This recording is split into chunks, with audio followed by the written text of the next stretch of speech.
News చూస్తున్నాం. Vijaya Reddy family బలవాన్ మరణం mystery వీడింది. Depression కారణంగానే విజయారెడ్డి బలవాన్ మరణం చేసుకున్నట్లుగా పోలీసులు నిర్ధారించారు. గత కొంతకాలంగా తీవ్రమైన మానసిక ఒత్తిడితో బాధపడుతున్న విజయారెడ్డి పిల్లలతో కలిసి బలవాన్ మరణం చేసుకున్నట్టుగా పోలీసులు తేల్చారు.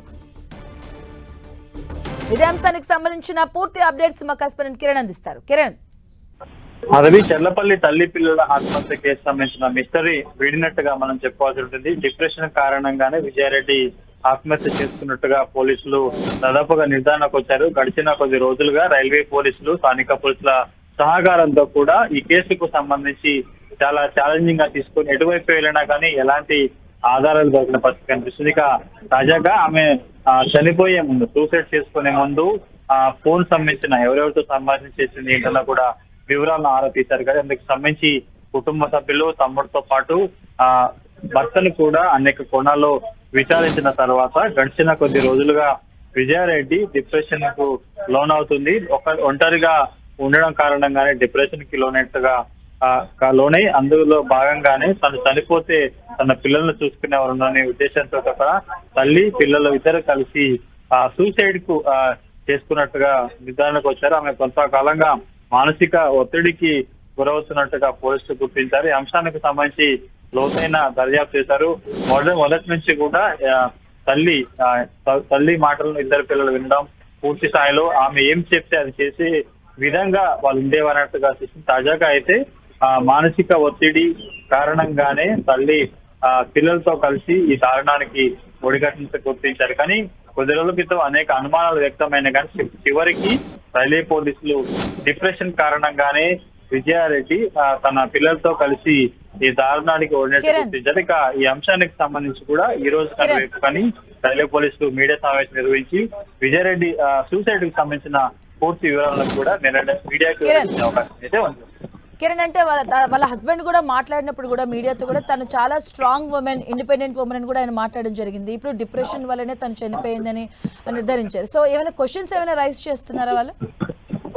ప్రస్తుతానికైతే ఈ అంశానికి సంబంధించి సూసైడ్ తర్వాత దుబాయ్ నుంచి వచ్చిన భర్త సంబంధించిన సమాచారాన్ని కూడా సేకరించారు. విజయారెడ్డి అంతా ఈజీగా సూసైడ్ చేసుకునే మనస్తత్వం కాదు, చాలా స్ట్రాంగ్ గా ఉంటుంది, చాలా ధైర్యంగా ఉండే వ్యక్తి అని చెప్పి ఇక సూసైడ్ తర్వాత కూడా ఆమె ఒక ఫోన్ కాకుండా మరొక ఫోన్ కూడా వినియోగించడంలో కూడా కొన్ని వార్తలు వచ్చాయి. కానీ ప్రస్తుతానికి అయితే కేవలం ఆమె డిప్రెషన్ కారణంగానే తను సాధించినట్టు గుర్తించారు. ఇందుకు సంబంధించి పక్కాగా ఒక పిల్లల్ని మోటివేట్ చేసే సూసైడ్ కి యత్నించినట్టుగా గుర్తించారు. కాబట్టి ఇంకా చాలా విషయాలను రైల్వే పోలీసులు, స్థానిక పోలీసులు కూడా మీడియాకు వెల్లడించే అవకాశం కనిపిస్తుంది.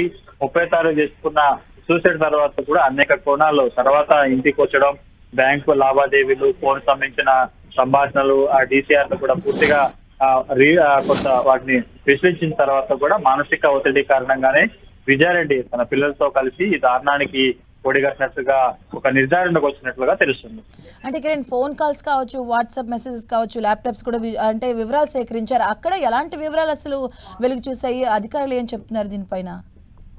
ఆమె సూసైడ్ చేసుకునే ముందు ఆ రోజు కూడా 10 గంటల క్రితము తమ్ముడితో చాలాసేపు మాట్లాడింది. ఆ తర్వాత కొంత అనుమానం వచ్చింది. అంటే ఈ సూసైడ్ కి సంబంధించి ఇద్దరు పిల్లలతో కలిసి విజయారెడ్డి సూసైడ్ చేసుకున్న క్రమానికి సంబంధించి కూడా అనేక అనుమానాలు వ్యక్తమైతే నేపథ్యంలో మొదటి నుంచి కూడా కుటుంబ సభ్యులు చెప్తున్నారు, కొంత గడిచిన కొద్ది రోజులుగా డిప్రెషన్ లో ఉంది, మానసిక ఒత్తిడికి గురవుతుంది అనే విషయం కూడా తల్లి చెప్పిన నేపథ్యంలో ప్రస్తుతానికైతే అనేక కోణాల్లో హత్య తర్వాత అంటే సూసైడ్ తర్వాత కూడా రైల్వే పోలీసులు ఆమె ఇంటికి వచ్చి బ్యాంకు లావాదేవీలు, ఫోన్ సంభాషణ, బంధువులకు సంబంధించిన వివరాలు కూడా తెలుసుకునే ప్రయత్నం చేశారు. కానీ చివరికైతే ఆమె డిప్రెషన్ కారణంగానే చనిపోయింది. అంటే సూసైడ్ కి ముందు తమ్ముడితో పలుమార్లు మాట్లాడినట్టుగా పోలీసుల విచారణలో కూడా వెలుగు చూసినట్లుగా తెలుస్తుంది. అంటే కిరణ్, తను డిప్రెషన్ లో ఉంది, ఓకే, అంటే పిల్లలను కూడా తీసుకెళ్లి ఈ బలవాన్ మరణానికి ఒడిగట్టడానికి అంత బలమైన కారణాలు ఏమున్నాయని చెప్తున్నారు అసలు? ప్రస్తుతానికి మనకు అందుతున్న సమాచారం ప్రకారం అయితే తను చదువు సాధిస్తే పిల్లలు ఒంటరి వారు అవుతారు, తన తల్లి కూడా వృద్ధాప్యంలో ఉంది కాబట్టి తన పిల్లలను ఎవరు చూసుకునేవని ఉండేది ఉద్దేశంతో తన భర్త దుబాయ్ లో ఉంటున్నాడు కాబట్టి ఆయన వచ్చి పిల్లల్ని చూసుకునే అవకాశం లేదు కాబట్టి తను ఒక్కడనే చనిపోతే తన ఇద్దరు పిల్లలు అల్లార ముద్దుగా పెంచుకున్న పిల్లలు ఒంటరి వారు అవుతారు, వారిని ఆలన పాలన చూసేవారు వారు రోడ్ల పాలన పడతారని ఒక ఉద్దేశంతో వాళ్ళని మోటివేట్ చేసి ఒక ప్రాంతానికి తీసుకెళ్తున్నాను, అక్కడ చెప్పినట్టు చేయాలని ఉద్దేశంతో కూడా ఇద్దరు కూడా హాస్టల్లో ఉన్నారు, ఇంటర్మీడియట్ అవుతున్న నేపథ్యంలో వారికి సంబంధించి ఇతన్ని మోటివేట్ చేసి చెల్లపల్లి జైలుకి తీసుకెళ్లి ఆ తర్వాత సూసైడ్ చేసుకున్నట్లుగా మనం చెప్పుకోవాలి. Right, thank you Kiran.